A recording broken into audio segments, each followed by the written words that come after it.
ప్రార్థన చేసుకుందాం. ప్రేమ స్వరూపిణి మా తండ్రి, పరిశుద్ధుడైన దేవా, నమ్మదైన మహారాజా, మీ ఘనమైన నాన్నబడి స్తోత్రం చేయించుకుంటున్నాం. మీ మందిరంలో మీ ప్రజలుగా చేరాగినట్లుగా ప్రార్థన కొరకనే సమయం ప్రభా మీరు మాకు అనుగ్రహించిన దాన్ని బట్టి స్తోత్రం చెల్లించుకుంటున్నాం. ప్రభా తండ్రి మీటి రాగల వారిని బట్టి స్తోత్రములు, మీ ఏర్పాట్లను వారిని మీరు జ్ఞాపం చేసుకోవాల్సిందిగా ప్రార్థన చేసుకుంటున్నాం. ప్రభా తండ్రి ఆది అంతం వహించవలసిందిగా ప్రభా తండ్రి ప్రార్థన చేసుకుంటున్నాం. ఈ కూడిక మీ తండ్రి ప్రమిషన్లో గడిపే సమయం మాకెంతో దీవెనకరంగా ఆశీర్వాదకరంగా చేయవలసిందిగా ప్రార్థన చేసుకుంటున్నాం. సమస్తం కూడా దీవెనకరంగా ఆశీర్వాదకరంగా చేసే దేవుడు ఉన్న దాన్ని బట్టి ప్రభా మీరు కీర్తిస్తూ కొనియాడుతూ కనపరుస్తూ మహిమగంత ప్రభావాలు మీకు ఆరోపిస్తూ ప్రభా నిచ్చిన మా తండ్రి దేవా మీ నమ్మకత్వం అంతని బట్టి ప్రభా మీ కృపను కోరుకుంటూ యేసు ప్రభా యొక్క శ్రేష్టమైన ఘనమైన ఉన్నతమైన పరిశుద్ధమైన నామములో స్తుతించి ప్రార్థించి మహింపరచి అడిగి వేడుకుంటున్నాం తండ్రి, ఆమేన్. పాట సంఖ్య 563 పాట. పాత పుస్తకాల్లో 552.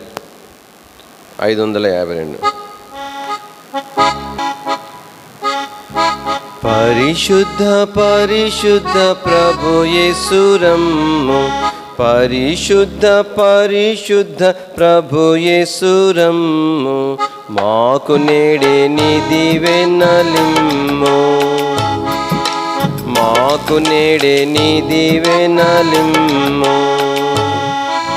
సంపూర్ణ హృదయముతో నిన్ను స్తుతించుటకు, సంపూర్ణ హృదయముతో నిన్ను స్తుతించుటకు, కృప నిమ్మయా కృప నిమ్మయా కృప నిమ్మయా కృప నిమ్మయా. పరిశుద్ధ పరిశుద్ధ ప్రభు యేసు రమ్ము, పరిశుద్ధ పరిశుద్ధ ప్రభు యేసు రమ్ము, మాకు నేడే నీ దీవెనలిమ్ము, మాకు నేడే నీ దీవెనలిమ్ము. వేడుచున్నాము యేసు వేగిరము గారమ్ము, వేడుచున్నాము యేసు వేగిరము గారమ్ము, రమ్ము ప్రియుడా రమ్ము ప్రియుడా రమ్ము ప్రియుడా రమ్ము ప్రియుడా. పరిశుద్ధ పరిశుద్ధ ప్రభు యేసు రమ్ము, పరిశుద్ధ పరిశుద్ధ ప్రభు యేసు రమ్ము, మాకు నేడే నీ దీవెనలిమ్ము, మాకు నేడే నీ దీవెనలిమ్ము. హృదయముల నీ రక్తముచే శుద్ధి చేయుమా, హృదయముల నీ రక్తముచే శుద్ధి చేయుమా, శుద్ధి చేయుమా శుద్ధి చేయుమా శుద్ధి చేయుమా శుద్ధి చేయుమా. పరిశుద్ధ పరిశుద్ధ ప్రభు యేసు రమ్ము, పరిశుద్ధ పరిశుద్ధ ప్రభు యేసు రమ్ము, మాకు నేడే నీ దీవెనలిమ్ము, మాకు నేడే నీ దీవెనలిమ్ము. ఆత్మతో మా హృదయములా నిప్పుడు నింపుమా, ఆత్మతో మా హృదయములా నిప్పుడు నింపుమా, ప్రభు నింపుమా ప్రభు నింపుమా ప్రభు నింపుమా ప్రభు నింపుమా. పరిశుద్ధ పరిశుద్ధ ప్రభు యేసు రమ్ము, పరిశుద్ధ పరిశుద్ధ ప్రభు యేసు రమ్ము, మాకు నేడే నీ దీవెనలిమ్ము, మాకు నేడే నీ దీవెనలిమ్ము.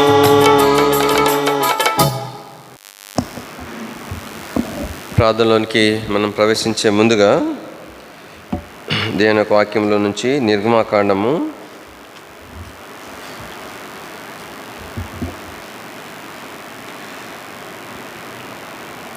17వ అధ్యాయం.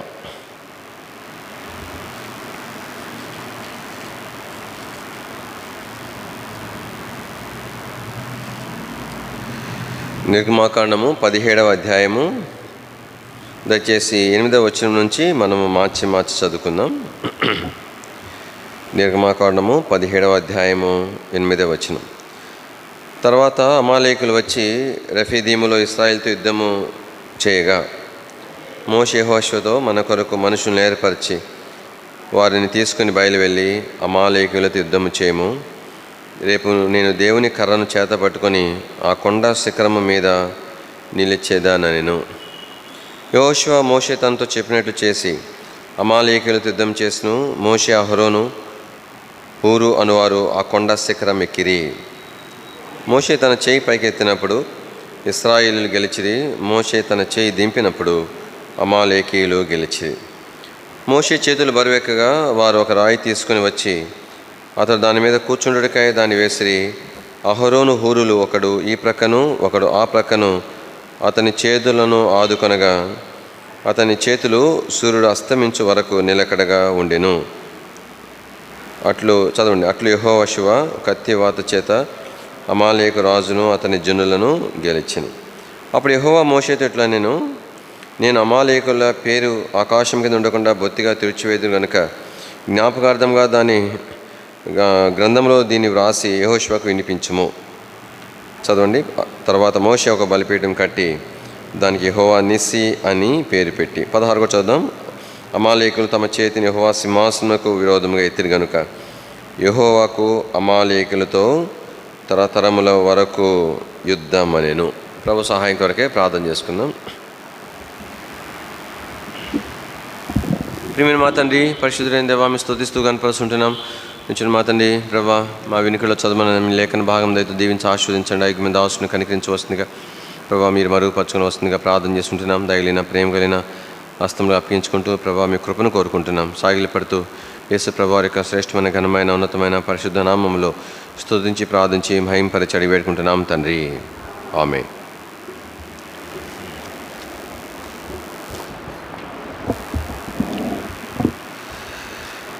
ఈ భాగంలో 15వ వచనం, తర్వాత మోషే ఒక బలిపీఠం కట్టి దానికి యెహోవా నిస్సి అని పేరు పెట్టి. దేని వాక్యంలో ఇక్కడ మోషే ఒక బలిపీఠమును తాను కట్టినట్లుగా దేని వాక్యంలో మనం చూస్తూ ఉంటున్నాం. కాబట్టి ఈ దినాలలో బలిపీఠం విషయమే కొంతమేర మనము జ్ఞాపం చేసుకున్నాం. కాబట్టి అబ్రహాము మొదట నోహు బలిపీఠం కట్టినాడు. ఆ తర్వాత అబ్రహాము, ఇస్సాకు, యాకోబులు వారు బలిపీఠం కడుతూ వచ్చినారు. ఇక్కడ 17వ అధ్యాయంలో మోషే తాను బలిపీఠం కట్టినాడు. దానికి ఏమని పేరు పెట్టినాడంటే యెహోవా నిస్సి. 4వ నేను కింద ఉంది మరి ధ్వజము అనుంది. కాబట్టి యెహోవా ధ్వజము అనేటువంటి పేరును ఆ బలిపీఠాన్ని పెట్టినాడు. కాబట్టి యెహోవాయే మరి మాకు ధ్వజము అని దానికి అర్థం. కాబట్టి ధ్వజము అంటే ఏం చూపిస్తున్నదంటే, కాబట్టి ఎప్పుడైనా రెండు దేశాల మధ్య యుద్ధం జరిగినప్పుడు ఎవరైతే యుద్ధంలో గెలుస్తారో వారు ఆ గెలుపు గుర్తుగా మరి వారి దేశం యొక్క జెండాను ఎత్తుగా వాళ్ళు ఎగరవేస్తారు. కాబట్టి దానిని మరి వారి యొక్క విజయమునకు గుర్తుగా ఆ జెండా అనేది ఎగరవేస్తారనమాట. దానిని ధ్వజము అని అంటారు. కాబట్టి ధ్వజము అంటే అర్థం ఏంటంటే విజయం అని అర్థం. కాబట్టి ఇదేన వాక్యంలో యెహోవాయే నా విజయము అనేటువంటిది ఆ బలిపీఠానికి పెట్టినాడు. కానీ దినాలలో కూడా దేవుని ప్రజలముగా మనం కూడా అన్ని మరి లోకం మీద, పాపం మీద, శరీరం మీద మనం విజయం పొందవలసి ఉన్నది. మనందరం మనం విజయం పొందలేము, కానీ ప్రభువే మనకు విజయమై ఉంటున్నాడు. కాబట్టి యెహోవాయే నిస్సి, యెహోవా నిస్సి, యెహోవాయే మనకు విజయం. కాబట్టి దేని ఒక వాక్యంలో కాబట్టి ప్రభు మన జీవితంలో ఆయనే మనకు విజయంగా ఉండాలంటే ఈ భాగంలో ఒక 4 క్యారెక్టర్స్ మనకు కనబడతాయి. 4 ఏమంటారంటే పాత్రలు అంటే లేదంటే 4 రకాల వ్యక్తులు మనకు కనబడతారు. మొట్టమొదటిగా మోషే కనిపిస్తున్నాడు. దాని తర్వాత అహరోను, హూరులు కూడా మనకు కనబడుతున్నారు. 3వదిగా యెహోషువ కనబడుతున్నాడు. 4వదిగా యుద్ధం చేసినటువంటి ఇశ్రాయేల్ ప్రజలు వారు మనకు జ్ఞాపం చేయబడుతున్నారు. కాబట్టి మోషే విషయమే జ్ఞాపం చేసుకున్నప్పుడు ఎప్పుడైతే అమాలేకీయులు ఇశ్రాయేల్ ప్రజల మీద యుద్ధం చేయడానికి వచ్చినారో మోషే ఏం చేశాడంటే చెప్పండి. 9వ వచనంలో మోషే యెహోషువతో, మన కొరకు మనుషులను ఏర్పరిచి వారిని తీసుకొని బయలువెళ్ళి అమాలేకీయులతో యుద్ధం చేయము. రేపు నేను దేవుని కర్రను చేత పట్టుకొని ఆ కొండ శిఖరమున నిలచేదా నేను. 11వ వచనం మోషే తన చెయ్యి పైకెత్తినప్పుడు. కాబట్టి మోషే మరి ఆ యొక్క కర్రను తీసుకొని కొండ శిఖరమున తాను నిలబడినాడు. నిలబడి తన చేతులు పైకి ఎత్తినట్లుగా దేవుని వాక్యంలో మనం చూస్తూ ఉంటున్నాం.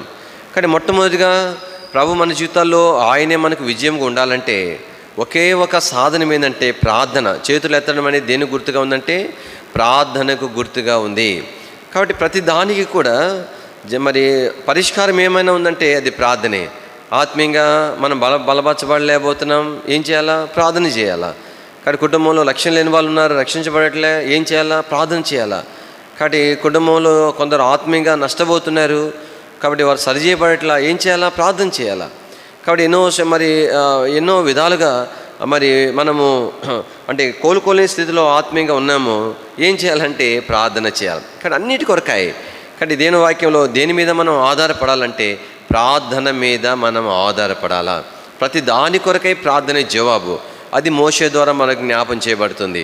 కాబట్టి యెహోవా మన జీవితంలో మనకు కూడా ఈ బలిపీఠం మన జీవితంలో ఉండాలంటే, యెహోవా నిస్సి అనేటువంటి బలిపీఠం ఉండాలంటే మన జీవితంలో కూడా ప్రతి దాని కొరకు దేని మీద ఆధారపడాలి చెప్పండి? ప్రార్థన మీద మనము ఆధారపడవలసి ఉంది. కాబట్టి అంటే శిష్యులతో యేసుప్రభువారు చెప్పినారనమాట. ఏమని చెప్పినారు చూడండి, మార్క్స్ వార్త ఈ భాగం ఎట్లానే పెట్టుకోనండి. మార్క్స్ వార్త 9వ అధ్యాయము 29వ వచనం. 28వ వచనంలో ఏమన్నాడు? ఆయన ఇంటిలోనికి వెళ్ళిన తర్వాత ఆయన శిష్యులు మేమెందుకు ఆ దయ్యమును వెళ్ళగొట్టలేకపోతామని ఏకాంతమున ఆయనను అడిగిరి. కానీ ఎన్నో బ్రదర్ ఆ లైట్లు లేవాకండి, ఆ లైటు ఆ ఫ్యాన్ ఆపేసేయండి, కరెంటు పోతే మొత్తం మారిపోతాయి. అయ్యా ఓకే, ఆ ఫ్యాన్ కూడా ఆపండి. కాబట్టి ఇక్కడ దినవాక్యంలో మనం ఏం చూస్తున్నామనంటే ఓకే, వారు ఏమని అడిగినారు? మేము ఎందుకు ఆ దయ్యమును వెళ్ళగొట్టలేకపోయినాం. కానీ వారు ఎన్నోసార్లు ఎన్నో దయాలు శిష్యుల ద్వారా కూడా వెళ్ళగొట్టబడ్డాయి, ఎన్నో స్వస్థత కార్యాలు మరి శిష్యుల ద్వారా జరిగించబడ్డాయి. అయితే ఇక్కడ ఒక కష్టమైన స్థితి ఏర్పడింది, వారు చేయలేని పని ఏర్పడింది. ప్రభు మేము ఎందుకు చేయలేకపోయినాం అని అంటే ప్రభు ఏమన్నాడు చూడండి, ఏమన్నారు ఆయన? 28వ వచనం, క్షమించండి 29వ వచనం. అందుకు ఆయన ప్రార్థన వలననే కానీ మరి దేని వలన అని ప్రభు చెప్పినాడు. కాబట్టి ఎట్లా అంటే చెప్పండి, ప్రార్థన వలననే. ఇంకేమైనా చెప్తాడేమో, ఇట్లా చేయండి, ఇట్లా ప్రార్థన చేస్తే మంచిది, లేదంటే ఇగో ఈ టెక్నిక్స్ ప్రయోగించండి అని ఇట్లా చెప్తాడేమో అని వాళ్ళు ఆశపడ్డారేమో, బహుశా తెలియదు. కానీ అయితే ప్రభు అన్నాడు ప్రార్థన వలననే, కానీ ఇంకా దేనివల్ల కాదు. కాబట్టి ఒకవేళ 3 పరిష్కార మార్గాలు చెప్పాలనంటే, కాబట్టి ఇక జటిలమైన సమస్యల కొరకై 3 పరిష్కారాలు అంటే మొదటి పరిష్కారం ప్రార్థన, రెండవ పరిష్కారం ప్రార్థన, మూడవ పరిష్కారం ప్రార్థన. అది అంటే ఈ ప్రార్థన కాక మరొకటి కానే కాదు. అందుకని దేని వాక్యంలో ఇదే నిర్గమాకాండం 17వ అధ్యాయంలో కాబట్టి ప్రార్థన యొక్క ప్రభావం అనేటువంటిది అక్కడ మనకు కనిపిస్తుంది. చదవండి 11వ వచనం. మోషే తన చేయి పైకెత్తినప్పుడు ఇశ్రాయేలీయులు గెలిచిరి. మోషే తన చేయి దింపినప్పుడు, కాబట్టి యెహోషువ యుద్ధం చేస్తున్నాడు, ఇశ్రాయేలు యుద్ధం చేస్తున్నారు. కాబట్టి ఇక్కడ వారి యొక్క జయం అనేది దేని మీద ఆధారపడి ఉంది అంటే, అట్లాంటప్పుడు యుద్ధము చేయొద్దనా? అట్లాంటప్పుడు మోషే చెప్పాలి కదా, మీరు యుద్ధం చేయాల్సిన అవసరం గమ్ము నిలబడని. కానీ యుద్ధం చేయాల్సిందే, కానీ కేవలం వారు చేసి యుద్ధము ద్వారానే అక్కడ జయం కలగట్లే. కాబట్టి అంటే ఒక మాట చెప్పాలనంటే, వారు యుద్ధము చేయట్లో లోటుపాట్లు ఉండొచ్చు, వారి జయములో దాని ప్రభావం కనిపించట్లే. కాబట్టి వారి జయములో దేని ప్రభావం కనిపిస్తుందంటే ప్రార్థన ప్రభావం కనిపిస్తుంది.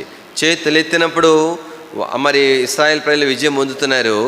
ఎప్పుడైతే మోషే చేతులు దించినాడో అక్కడ అపజయం వస్తూ ఉంది. కాబట్టి దేవుని ప్రజలంగా కానీ యెహోవా నిస్సని బలిపీఠం మన జీవితంలో ఉండాలంటే మన జీవితంలో కూడా ఏం అనుభవం ఉండాలి చెప్పండి? ప్రార్థన యొక్క అనుభవం ఉండాలి. మోషే యొక్క మరి క్యారెక్టర్ అనేటువంటిది మనకు ప్రార్థన గురించి మనకు జ్ఞాపం చేస్తూ ఉంది. రెండవదిగా ఈ భాగంలో కాబట్టి కొండకి మరి ఎవరెవరు వెళ్ళారంటే చూడండి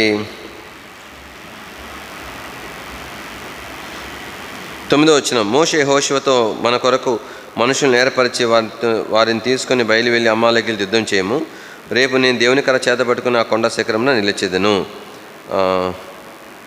తర్వాత 10వ వచనం. యెహోషువ మోషే తనతో చెప్పినట్టు చేసి అమాలేకీయులతో యుద్ధమాడెను. మోషే, అహరోను, హూరు అనువారు ఆ కొండ శిఖరము ఎక్కిరి. కాబట్టి ముగ్గురు ఎక్కినారనమాట. మోషే ఏం చేసినాడు? చేతులపైకి ఎత్తినాడు. అహరోను, హూరులు ఎందుకు? ఎమ్మడి తీసుకెళ్ళాడు అంతే, ఊరక వాళ్ళు వెళ్ళినారనమాట. కానీ మోషే వారికి ఏం చెప్పలే. కాబట్టి అహరోను, హూరులు ఏం చేస్తూ వచ్చినారనంటే, కాబట్టి ఈ మోషే చేతులు ఎత్తటం, ఇశ్రాయేల్ ప్రజలకు విజయం కలగటం, మోషే చేతులు దించటం, ఇశ్రాయేల్ ప్రజలు అపజయం పొందటం అనేది అహరోను, హూరులు గమనించినారనమాట. అహరోనులు గమనించిన తర్వాత అహరోను, హూరులు ఏం చేస్తున్నారు తెలిసిన? అర్థమైపోయింది. ఓహో, మోషే చేతులు బరువు ఎక్కిపోతున్నాయి కాబట్టి ఎత్తలేక తను దించుతున్నాడు. అయితే ఏమంటారంటే, సరే మోషే కావాలని దించట్లేదు కదా, బరువు ఎక్కితే ఎవరైనా కూడా ఓచుకోలేక దించుతారు కదా. అయినా కూడా దాని ప్రభావం కనిపిస్తూనే ఉంది. అసలు దేవుడు కూడా సరే ఏమోలే, చేతులు ఎత్తలేకపోయినాడులే, ఎత్తకపోయినా పర్వాలేదులే అని ప్రభు అనుకోవట్లే. ఇక్కడ నిశ్చయంగా మోషే చేతులు ఎత్తవలసి ఉన్నది. మరి మోషే గారి బలహీనత విషయం ఏంటి? చేతులు బరువు ఎక్కుతున్నాయి కదా. అప్పుడు ఒక పరిష్కార మార్గాన్ని ఆలోచన చేసి కానీ ఒక రాయి వేసుకొని ఆడ కూర్చొని మోషే చేతులను వాళ్ళు ఆదుకున్నారనమాట. అంటే బరువు ఎక్కకుండా అట్లా సపోర్ట్ ఇచ్చారు మోషే చేతులకు. అప్పుడు మోషే కాబట్టి అట్లాగనే చేతులు దింపకుండా ఎత్తడానికి వీలైంది. తద్వారా ఇశ్రాయేల్ ప్రజలకు ఏం కలిగింది చెప్పండి? విజయము కలిగింది. కానీ ఇశ్రాయేల్ ప్రజలు విజయం పొందుట కొరకై ఎవరు కారణము అని ఇక్కడ నేను ప్రశ్న వేస్తే, కానీ మోషే కారణమని నేను చెప్పను. ఎందుకు చెప్పనానంటే, కానీ మోషే చేతులు దించినప్పుడు వాళ్ళు ఓడిపోతూ వచ్చినారు కదా. ఎత్తి దించి తర్వాత ఇంక అసలు ఎత్తలేడు అనమాట, చేతులు అంతగా బరువైపోతాయి కదా. కాబట్టి ఇక్కడ కనబడేదేమో మోషే కనబడుతున్నాడు. కనబడటానికేమో మోషే చేతులు ఎత్తినాడు కాబట్టి ఇశ్రాయేల్ ప్రజలు గెలిచారు అనేది ఇక్కడ స్క్రీన్ మీద చూపించబడుతుంది. వాస్తవానికి ఇశ్రాయేల్ ప్రజలు జయం పొందడానికి కారణం ఏమో చెప్పండి? అహరోను, హూరులు కారణం అన్నమాట. అంటే అహరోను, హూరులు ఏం చేస్తారు? మోషే చేతులను ఆదుకున్నారు. అందుకని రెండో భాగం ఏం చూపిస్తుందంటే సహకారము అనేటువంటి చూపిస్తుంది. కాబట్టి వారు మోషేకు సహకరించినారు, మోషేకు సహాయపడ్డారన్నమాట. కాబట్టి ఇశ్రాయేల్ ప్రజలు విజయము పొందారు. దేని యొక్క ప్రజలంగా మన జీవితాలలో రెండవదిగా యెహోవా నిస్సే అని ఈ బలిపీఠం మన జీవితంలో ఉండాలంటే, యెహోవాయే మనకు విజయంగా ఉండాలంటే మనం ఎవరుగా ఉండాలి చెప్పండి? మనము సహకరించేటువంటి వారుగా ఉండాలా. సహకరించడం అనే మాటకు నేను ఇంకో మాట కలుపుతాను, అప్పగించుకోవటము అని అంటాను అనమాట. సహకరించడం అంటే అర్థం ఏంటి? అప్పగించడం. కానీ దేవుని ఆత్మకు మనం సహకరించాలా, దేవునికి సహకరించాలా, దేవుని సేవకులకు సహకరించాలా. సహకరించడం అంటే అప్పగించుకోవడం అనే మాట ఎందుకు నేను చెప్తున్నానంటే, ఉదాహరణకు కానా అనేటువంటి ఊరిలో పెండ్లి విందులో ద్రాక్షారసం అయిపోయింది. ద్రాక్షారసం అయిపోయిన తర్వాత మరి ఏం చెప్పింది? కాబట్టి మరి యేసు ప్రభు దగ్గర చెప్పింది అనమాట. ద్రాక్షారసం అయిపోయిందంటే అప్పుడు ప్రభు ఏమన్నాడు? నా సమయం ఇంకా రాలేదని చెప్తే మరి ఏం చెప్పింది? మరి ఆ యొక్క పరిచారకులు ఎవరైతే ఉన్నారో, ఎవరైతే అది వడ్డించేటువంటి పని చేసేవారు ఎవరైతే ఉన్నారో వారికి చెప్పింది ఏమని చెప్పిందంటే, ఆయన మీతో చెప్పునది చేయుడి అని చెప్పింది అనమాట. చెప్తే వారు ఎంతగా సహకరించినారు చెప్పండి. అంటే ఎంతగా అప్పగించుకున్నారు. ఉదాహరణకు మనం అక్కడ చూస్తే నీళ్ళు పోయమని చెప్పినాడు యేసుప్రభు వారు. ఎక్కడ నీళ్ళు పోయమన్నాడు? ద్రాక్షారసం అయిపోయినటువంటి పాత్రలు ఉన్నాయి ఖాళీగానే, కాబట్టి వాటిలో నీళ్ళు పోయమంటే అర్థం ఉంటుంది. ఎక్కడ నీళ్ళు పోయమన్నాడు చెప్పండి? ఆయన కాళ్ళు కడుక్కునే తొట్లుంటే వాటిలో నీళ్ళు పోయమని చెప్పినాడు. శుద్ధీకరణాచారం ప్రకారము ఉంచబడ్డ రాతి బాణలు, అంటే ఇశ్రాయేలీలు కాళ్ళు కడుక్కోకుండా భోజనం చేయరన్నమాట. అది శుద్ధీకరణ, అది ఒక ఆచారం వాళ్ళకి. శుద్ధీకరణ అంటే కడుక్కోవడం, శుద్ధి చేసుకోవటం అని. దాని కొరకు ఖచ్చితంగా కాళ్ళు కడుక్కుంటారు కాబట్టి ఎక్కువ నీళ్ళు పెడతారు. అట్లాగా 6 రాతి బాణలు ఉన్నాయి, వాటిలో నీళ్ళు పోయమంటాడే. ఏమన్నా పరిచారకులు ఏమని చెప్పాలా? ప్రభా ఏంది ప్రభా, ఏం చేయాలనుకుంటున్నావు నువ్వు? ముందుగా మాకు చెప్పు. అవి కాళ్ళు కడుక్కునే కదా, దాంట్లో మరేమో చెప్పింది, నువ్వు చెప్పినట్టు చేయమంది, మేము కూడా నువ్వు చెప్పినట్టు చేయడానికి సిద్ధంగా ఉన్నాం.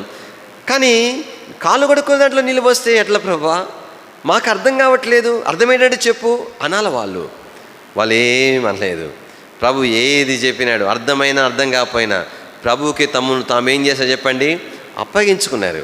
వాళ్ళు ఒక మాటలో ఏమని చెప్పారంటే, ప్రభా నువ్వు ఏది చెప్తే అది చేస్తాం, ఎట్లా చేయమంటే అట్లా చేస్తాం, మాకు అర్థమైనా అర్థం కాకపోయినా చేస్తాం.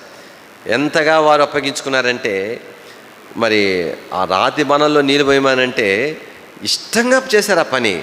ఇష్టంగా చేశారని నేను నీకెట్ట తెలుసు అని అంటారేమో. ఇష్టము ఉంటే ఒక రకంగా ఉంటుంది, ఇష్టం లేకపోతే ఇంకో రకంగా ఉంటుంది. ఇష్టం లేదనుకోండి, ఏందబ్బా ఈ మనిషి తలనొప్పి మనిషి, ఆ మరియేమేమో బాగా అంటగట్టిపోయింది మమ్మల్ని, ఈయనేమో దాంట్లో వేయమన్నాడు, ఎదురు మాట్లాడితే అదొక తంట, లేనిపోయింది అని చెప్పి వాళ్ళు అరకొర పోసి సగం పోసామని ఉండేవాళ్ళు. ఏందయ్యా సగమే పోసినారంటే, ఇంకొంచెం పోసాం చాలు ప్రభా, పోసాం కదా, ఇంకా కొంచెం వెళ్తే కదా అని ఉండేవాళ్ళు అనమాట. వాళ్ళు అట్లా ఏమిలే, ప్రభు ఆ రాతి బాణాలు నీళ్ళు పోయమని మాత్రం చెప్పినాడు. వారు అంచుల మట్టుకు పోసినారంట. అంటే అర్థం ఏంటి? కాబట్టి వారు సంతోషంగా చేసినారు ఆ పని. తర్వాత అంతవరకు బాగానే ఉంది. అప్పుడు ఏమన్నాడు ప్రభు? ఆ నీళ్లు ముంచుకొని విందు ప్రధాని దగ్గర పోమని చెప్పినాడు. ఇంకా ఏమన్నా ఉందా చెప్పండి? అసలే ద్రాక్షారసం అయిపోయిందని ఆయన రొసరొసలాడుతున్నాడు. ఆయన దగ్గర పోయి నీళ్లు తీసుకుపోతే మొహం మీద కొట్టడు, నీళ్ళతో కొట్టచ్చు, ఆ నీళ్ళ జగ్గుతో కూడా కొట్టచ్చు వాళ్ళని. అంటే అంత ఏమిరా, నేను అంత తమాషగా ఉందా? ద్రాక్షారసం అయిపోయి ఎట్ట చేయాలని నేను తలకాయ పట్టుకొని ఉంటే నీళ్ళు తెస్తారని అని అందు. ప్రభు ఏమని చెప్పినాడా? మీరు తీసుకుపోండి, మధ్యలో ద్రాక్షారసం అయిద్దని చెప్పినాడు? అట్లేంలే, దానినే అప్పగించుకోవడం అని అంటారు. సహకరించడం అంటే అది. రండి దేని వాక్యంలో యోహాను సువార్త 3వ అధ్యాయం, క్షమించండి 2వ అధ్యాయము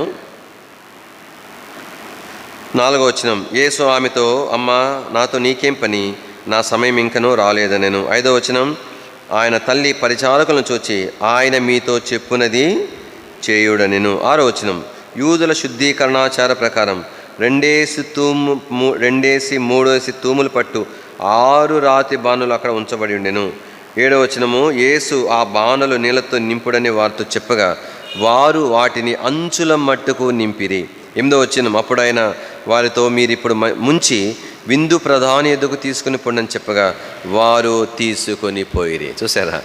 కానీ దినాల్లో దేవుని ప్రేలంగా జ్ఞాపం చేసుకోవాలా, దేవుని వాక్యమునకు, దేవుని ఆత్మకు సహకరించాలా, దేవుని పరిచర్యలో దేవుని సేవకులకు సహకరించాలి. మేము ఎన్నోసార్లు చెప్తా ఉంటాం, మేమేదో అంతో ఎంతో పరిచర్య చేసినామంటే ఏ స్థలంలోనైనా.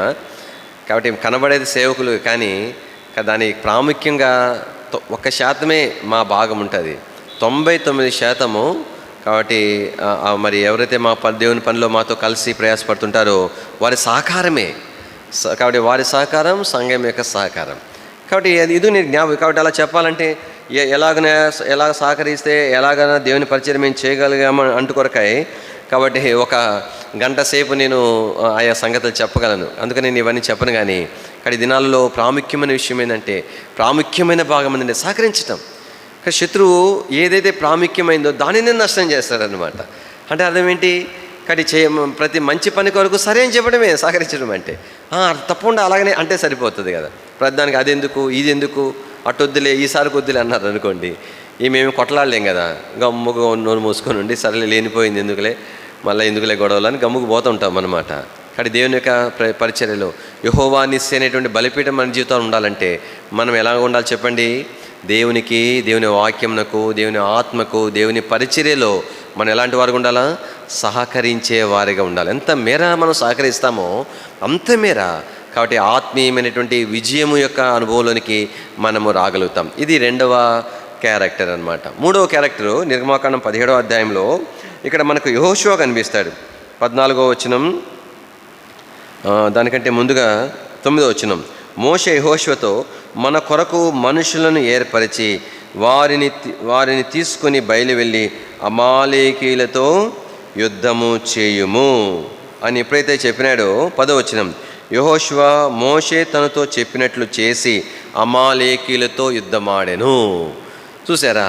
ఇక్కడ యెహోషువ గురించి ఏమని చెప్తామంటే నమ్మకమైనటువంటి పరిచారకుడు అనమాట. ఇక్కడ ఎంత నమ్మకస్తుడు అంటే ఇంకా మారు మాట మాట్లాడట్లేదు ఈ మనుషుడు. వాస్తవానికి అపోస్తల కార్యాలు మనం చూస్తాము, సకల విద్యలందు ప్రావీణ్యత మోషేకుంది. యుద్ధాలు చేయగలడు, కత్తి సాన అన్నీ చేయగలడు అనమాట, బాణాలు వేయగలడు. ఎందుకంటే అన్నీ నేర్చుకున్నాడు. ఎందుకంటే ఫరో యొక్క కుమార్తె, రాజకుమార్తె యొక్క కుమారుడుగా పెరిగినాడు కదా రాజభవనంలో, అన్నీ నేర్చుకున్నాడు. ఈయన ఏమంటున్నాడంటే, అన్నీ నేర్చుకున్నాడేమో నేను కొండ మీద పోయి చేతులు ఎత్తుతాను అంటున్నాడు. అసలు కత్తి పట్టుకోవడానికే శాతకాన్ని పట్టుకొని యుద్ధం చేయమంటున్నాడు. చూడండి ఎట్లుంటుంది. నేనుంటే ఒక పని చెబుదును అన్నా, ఏమన్నా ఇది పద్ధతేనా?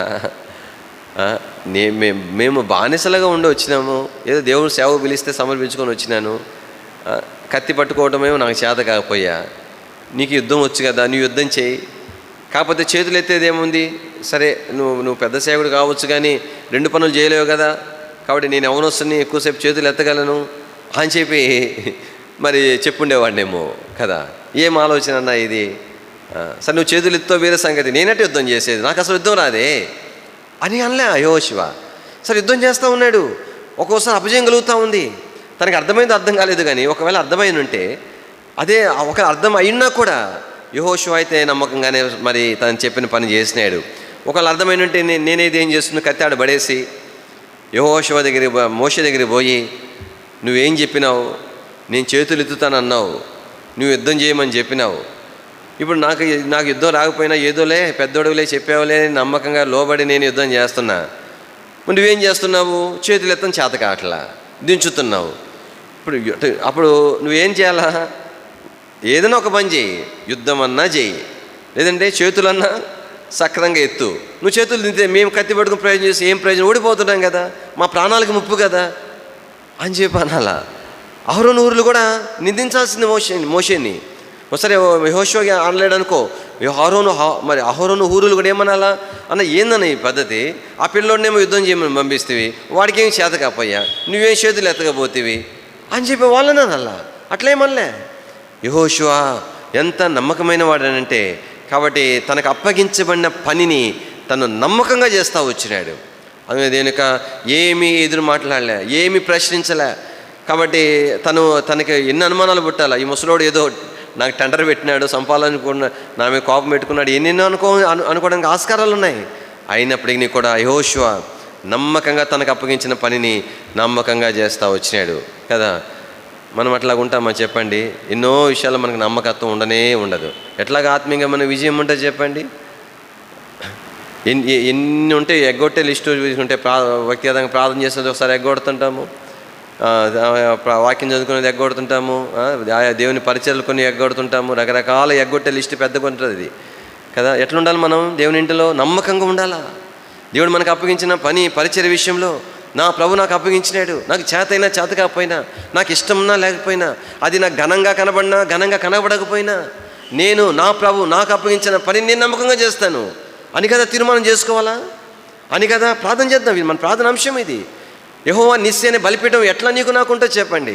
ఎట్లాగ ఆత్మీయమైన విజయము ఆ యొక్క అనుభవంలోనికి మనం రాగలుగుతాము. ఇన్ని సంవత్సరాల తరబడి బెత్లెహేముకు వచ్చినంత మాత్రాన యెహోవా నిస్సి బలిపీఠం ఉన్నట్లా చెప్పండి? కానీ దేవునికి మనం నమ్మకంగా ఉండద్దా? ఆత్మీయ జీవితాలలో, ఆత్మీయ విషయాలలో, పరిచయ విషయాలలో ఎంత నమ్మకంగా మనం ఉండాలా?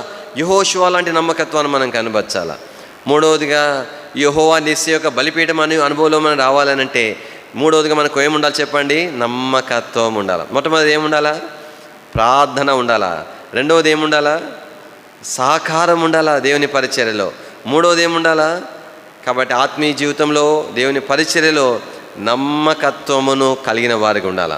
దేని వాక్యంలో అప్పుడే మరి ప్రభు ఏమంటాడు? బలా నమ్మకమైన మంచి దాసుడా. లేకపోతే ఏమంటాడు?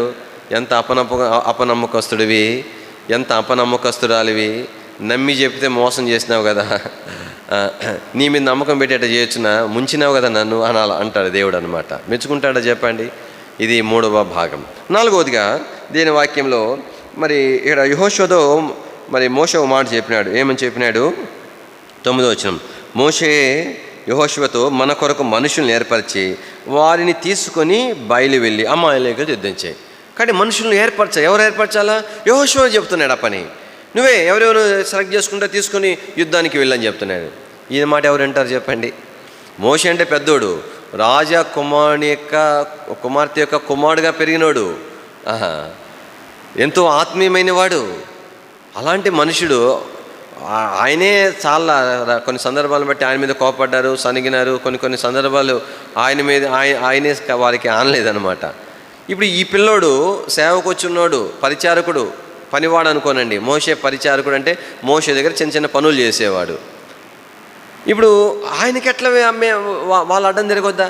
వాళ్ళు ఏమనాలా? అన్న అట్లా అదే అట్లా వాడి పిల్లోడు వాడిని పిలిస్తే మేము పోయేదేంది, ఏదైనా నువ్వు చెప్పు, నువ్వు రా, నువ్వు వస్తే మేము వస్తాం, కానీ ఆ పిల్లోడు చెప్పినవి ఆ పిల్లోడు ఎవరిని పిలిచి మేము పోవాలా, అతని ఎవరు రావద్దంటే వాళ్ళు గమ్ముకుండాలా, ఇదేంటి మేము ఆయనతో కలిసి యుద్ధం చేయాలా, ఆయన మాలంటోడే కదా, ఏంది ఆయనలో సేవకు వస్తే వచ్చినాడు, అప్పుడే సేవకు వచ్చినాడు, ఏమన్నా ఇన్ని సంవత్సరాల సేవ అనుభవం ఉందని అట్లాంటిది ఏం లేదు కదా అని అనలేదు. వాళ్ళు ఏం చేసినారంటే దేవుని వాక్యంలో, కాబట్టి ఆ యొక్క యెహోషువతో కలిసి వారు అమాలేకులతో ఏం చేస్తున్నారు, యుద్ధము చేసినారు. అంటే ఇక్కడ మనం ఏం చూస్తున్నామంటే 4వ క్యారెక్టర్ మనకేం చూపిస్తున్నదంటే వారి యొక్క విధేయతను చూపిస్తూ ఉంది.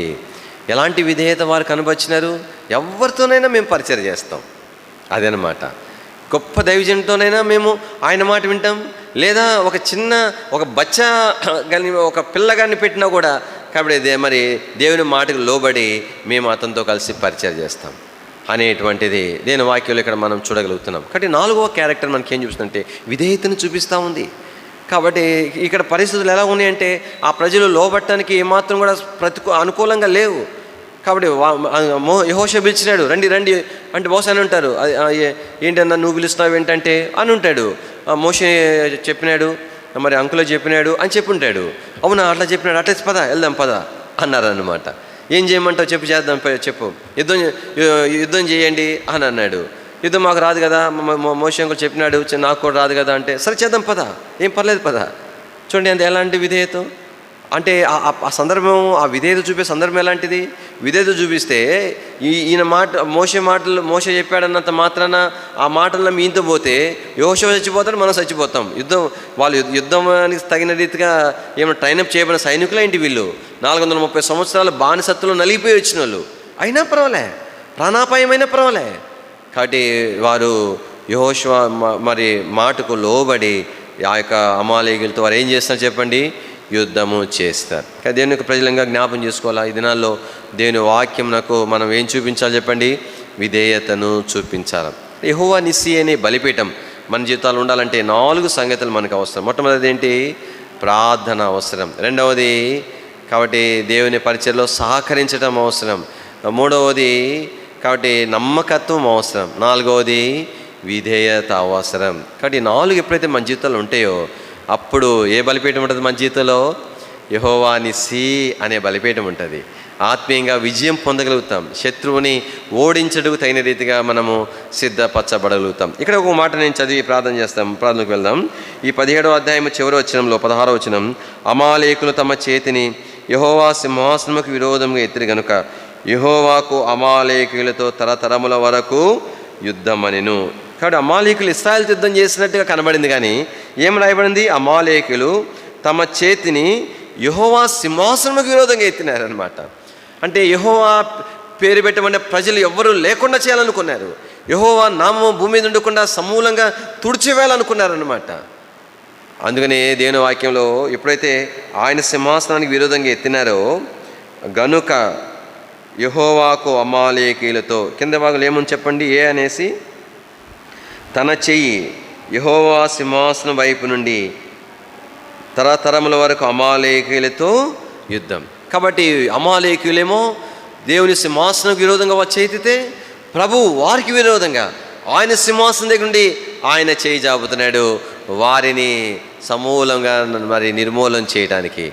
అని ఈ మాట మనకి ఏం చూపిస్తూ ఉన్నది. కాబట్టి ఒకవైపు లోకములో దేవుని పనికి విరోధమైనటువంటి శత్రువు యొక్క కార్యములు కనబడతా ఉంటున్నాయి. ఎవరు రక్షణ పొందకుండా పాపములోనికి ఎలాగైనా శత్రువు లాక్కొని పోతున్నారో కనబడతా ఉంది. దేవుని ఎరిగిన వారు ఆయా బలహీనతలో మరి వారు నష్టపోయినట్లుగా శత్రువు ఎలా చేస్తున్నాడు అనేటువంటిది కనబడతా ఉంది. అయితే ఆ శత్రువుని యొక్క తలంపులను నాశనం చేయట కొరకై దేవుని హస్తము కూడా ఆయన సింహాసనం వైపు నుండి అమాలేకులకు విరోధంగా ఉంది. కాబట్టి ఇప్పుడు అంటే అర్థం ఏంటి, అమాలేకులు ఏ పని దేవునికి విరోధంగా పనిచేస్తున్నారో ఆ పని ఏం చేయబడాలా, అడ్డగించబడాలా, ఆ పని ఏం చేయబడాలా, ఆపు చేయబడాలా. దానికి ప్రభు అయితే సిద్ధంగా ఉన్నాడు, ఆయన చేతిని చాచి ఉంచినాడు. మనం ఇంతకుముందు కూడా చూసుకున్నాం అపోస్తుల కార్యములో 4వ అధ్యాయంలో ఆ కీర్తనలో 2వ వచనంలో ఉన్న 2వ కీర్తనలో ఉన్న సందర్భం కూడా అక్కడే వ్రాయబడి ఉంటుంది. ఆయన చేయిని చాచి ఉంచినాడు. అయితే దేవుని యొక్క శత్రువు యొక్క కార్యములు లయపరచబట్టి కొరకాయి, శత్రువు యొక్క పని ఆపివేయబట్టి కొరకాయి మనమేం చేయాలా చెప్పండి, మనమేం చేయాలా? అయితే వారు సింహాసనానికి విరోధంగా లేచినారు. ప్రభువు వారికి విరోధంగా చేయి జాపినాడు అనుకోండి, మరి మధ్యలో మోషే వాడబడ్డాడు కదా, యెహోషువ వాడబడ్డాడు కదా, అహరోను హూరులు వాడబడ్డాడు కదా, ఇశ్రాయేలు వాడబడ్డారు కదా. అలాగే మనం కూడా వాడబడాలి. ఎట్లా వాడబడాలా? ఎట్లా శత్రువు యొక్క పని ఆపు చేయబడుతుంది? 2 ప్రాముఖ్యమైన సంగతులు. ఎడతెగని ప్రార్థన, ఎడతెగని సువార్త ఏం చేస్తుందంటే శత్రువు యొక్క పని ఏం చేస్తా చెప్పండి, ఆపుతుంది అనమాట. శత్రువు తన పనిని కొనసాగించకుండా చేస్తుంది. కానీ ఈ రెండిట్లో ఏది తక్కువైనా కూడా శత్రువు హ్యాపీగా తన పని తను చేసుకుని పోతూ ఉంటాడు. ప్రార్థనలకు వెళ్దాం. కానీ చివరి దినాల్లో తీర్మానం చేసుకుందాం. కనుక మన ప్రార్థన ఏంటంటే భూమి మీద శత్రువు తన పని సమూలంగా నాశనం చేయబడాల. కాబట్టి ప్రభువుకు విజయం కలగాల, అనేకులు రక్షణ పొందాలా, అనేకులు ఆత్మీయంగా మేలు పొందుడు కొరకై మనం ప్రార్థన చేయాలా. 2వ కీర్తనలో ఒక వచనాన్ని, తెలిసిన వచనమే, ఆయన జ్ఞాపకం చేసుకుని ప్రార్థనలోనికి వెళ్దాం. 2వ కీర్తన 3వ వచనం. భూరాజులు యెహోవాకును ఆయన అభిషిక్తునికి నీ విరోధముగా నిలబడుచున్నారు, ఏలికలు ఏకీభవించి ఆలోచన చేయుచున్నారు. అయితే 4వ వచనం ఏముంది? ఆకాశమందు ఆశీనుడగవాడు నవ్వుచున్నాడు. అంటే అర్థం ఏంటంటే ఇక్కడ శత్రు యొక్క పప్పులు ఉడకమని అర్థం. కాబట్టి దాని కొరకాయ ఎవరిని వాడుకుంటున్నాడు? వెపన్స్. ఎవరు ఆ వెపన్స్? ఆయుధాలు ఎవరు? మనల్ని ఆయుధాలుగా వాడుకుంటున్నాడు. ఎట్లాగ మన ద్వారా శత్రు పని అడ్డగించబడుతుంది అంటే ప్రార్థన సువార్త ద్వారా శత్రు పని అడ్డగించబడినట్లుగా ప్రభు మనల్ని వాడుకుంటాడు. తల హృదయంలో ఉంచుకుందాం. ఇక్కడ యెహోవా నిస్సీ యొక్క బలిపీఠం అనుభవంలోనికి ప్రభు మనల్ని తీసుకొచ్చినట్లుగా మన కొరకు ప్రార్థన చేసుకుంటూ కొన్ని అంశాల కొరకు మనం ప్రార్థనలో ప్రభు వైపు చూద్దాం.